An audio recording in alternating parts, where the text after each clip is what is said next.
top 5 crypto exchanges with no KYC. Now, no KYC, KYC means know your customer. No KYC means you don't need to provide identity verification, a social security number. You just need an email, a password, and to set up two-factor authentication, like you really should set that up, the Google Authenticator, save that by the way, and you can start trading. So you can do that within several minutes. Now, using an exchange with no KYC does have some benefits.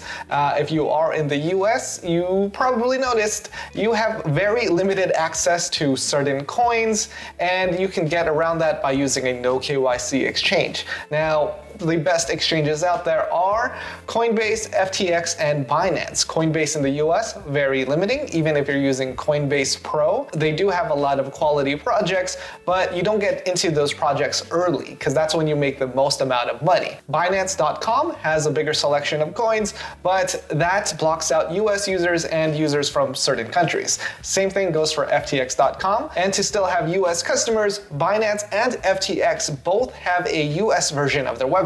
Those are very limiting, which is why you, as a person who might want to not be limited, would use an exchange that would be a no KYC exchange or a decentralized exchange. Both are amazing options, but there are limitations with decentralized exchanges. You do have to pay gas fees for every trade, and the trading fee is pretty high at 0.3%, whereas centralized exchanges have very low fees. We see fees as low as 0.05% on Pionex, and then 0.1% on places like KuCoin, Binance, Vault. There's a lot of different places to trade, and centralized exchanges do make it easier for someone with limited funds to make better trades. Now, the real limitation is big trades. If you want to make a big trade, that is very difficult to do on a smaller exchange. If you are trying to trade more than $5,000 on a small exchange, the price of whatever you're buying is gonna go up. So that does cause some limitations, whereas you'd be better off on a decentralized exchange. So there are different pros and cons, but this video is about the top 5 crypto exchanges with no KYC. So if you are in the US and you like saving money and you want access to a lot of coins, you might want to check out these exchanges. Before we talk about my top 5 list, we also have to talk about tiers. The top tier, mid tier, and a low tier. Now, if you are going to be using a low tier crypto exchange, something that isn't in the top 20, you are going to have some issues with liquidity, with security. I would not keep any of my funds long-term on a low-tier exchange. I would probably keep it there for maybe a week or two until I find another place to move those coins or to limit my trading activity on that platform. Now, there have been a lot of hacks in the past. Cryptopia, I used to have a Cryptopia account, doesn't exist anymore. That exchange has shut down.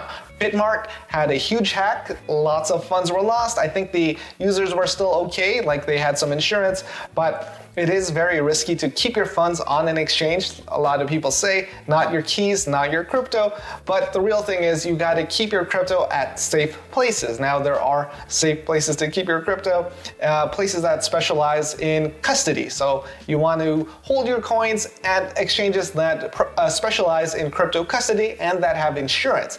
So that would be places like Gemini, Coinbase, and Binance. So it's up to you on where you want to keep your crypto, but a lot of places do specialize in it, and a lot of the top tier platforms have insurance, and that is something you want to focus on because you don't want to lose your funds, and additionally, you just don't want to keep all your funds in one place. So that is a tip for you, the user, and if you can help me out by hitting that like button, I would appreciate that. If you are new to the channel or haven't subscribed yet, please consider subscribing.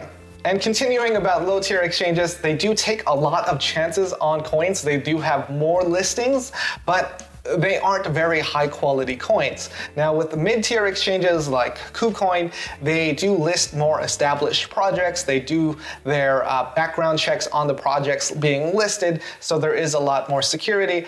But at the same time, the quality of the project still might be a little questionable, and that also creates more opportunities. So if you are trading on KuCoin and you are able to trade a coin early, a coin that isn't listed on Binance yet, and then let's say you have have that coin on KuCoin and the coin gets listed on Binance, you're gonna see a Binance pump. So whenever Binance lists a coin, there's a bunch of bots or people that want to buy into that coin as soon as possible, because that coin is gonna have access to millions and millions of users. So that is just something to consider, and that's why top tier exchanges like Coinbase, Binance, FTX, when something gets listed, the price is gonna pop. These are the exchanges that people trust, that people wanna be on. Number 2, Vault. Vault is still one of my top tier exchanges, but I really just use it for earning interest. 12.68% in interest on stablecoins.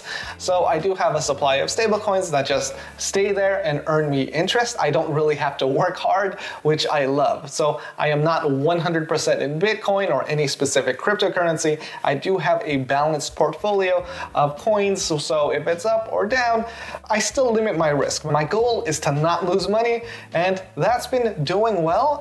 Even though we've been in a bear market, I'm still surviving and it's not as stressful. If you're fully in crypto and in high risk coins, a bear market will be very stressful for you. You'd be checking the price all the time and you might be a little depressed. That happened to me in 2018 when I was full on 100% altcoins. And yeah, you learn a lot from that. When you get to a certain amount in your portfolio, you really don't need to take that much risk. Number 3, KuCoin.